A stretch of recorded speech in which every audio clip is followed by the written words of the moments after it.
and expand our facilities to be able to take on that capacity. But it certainly is an issue. We've even addressed that in our the USC Economic Impact Report. That is an issue that needs to be looked at more thoroughly concerning Medicaid expansion. All right, we have about 5 to 10 more minutes. Representative Neal, I will get to you in just a moment. Dr. Hamilton in the back has a question. I want to say something in defense of the victims who are the uninsured. And, you know, it was pointed out a minute ago that 24% of the children are immunized. And those are the folks in the corridor that already have Medicaid.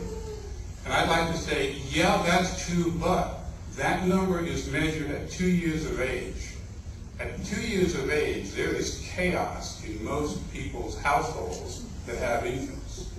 And the number of vaccines required has gone up and up and up, including 2 immunizations for influenza added in the last year. Now, I would ask, how many people in this audience have had a flu shot? And how many people in this audience have not had a flu shot? Well, and how many people in this audience would not have their child as an infant under age 2 have a flu shot? So my point is that the requirements are going up, and by age 5 years, when people go to school, it is not 24%, it is 95% that are immunized. So that it is not a simple blaming of the victim, the poor folks, the people in chaos, for whatever reason. It is actually the requirements that are measured and the numbers that are submitted and when they're submitted. Because the immunization rate is virtually 95 to 100% at school year, age 5. It is bad at age 2, but it's corrected. My second point is, people always say, well, they'll go to the ER and they'll get care there. Well, yeah, you'll get some kind of care, but let me tell you, I was driving on the street in our fair city on a Wednesday night, pulled into a church parking lot to go to church, and there was a person standing there in pajamas. Now it was 35 degrees, and I asked the person, why are you out here in pajamas at 35 degrees? And she said, well, I've just been discharged from the emergency room. I said, well, I don't think you live around here. And she said, no, I walked 5 miles trying to get home, and I stopped here.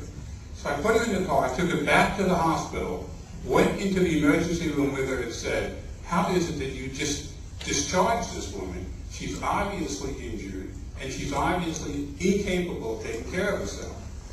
Well, the answer was, given by the person at the triage desk, well, you know, we did what we could do, and now she's going to be just sent home. I said, no, this is not proper medical care.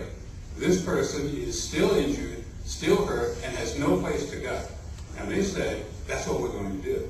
Dr. Hamilton, thank you so much. I want to try to get 2 or 3 more questions in. Representative Neal, I promise to come back to you, so we'll come to the lady in red. Well, I told you the story. Okay. In the story, I got the hospital administrator down there, and we put the woman in the hospital. Gotcha. But the point is that the ER is not where we should belong, and not to be depended on for primary care. And the point is that not every person is able to the doctor as person needs to get that care. Representative Neal? It's at this point that I raise again the importance of talking to those of us who make public policy. Options can be developed that haven't even been raised here. Dr. Hamilton runs a community, or a series of community health centers that ought to be brought into this discussion about how do we provide Medicaid expansion and access to health, particularly in underserved communities. That is a policy decision that needs to be made. As I mentioned earlier, North Carolina has engaged that strongly. Why hasn't South Carolina? Those are the things that we need to be talking about here in South Carolina to make sure that all of our citizens are able to access care. Thank you, Representative Neal.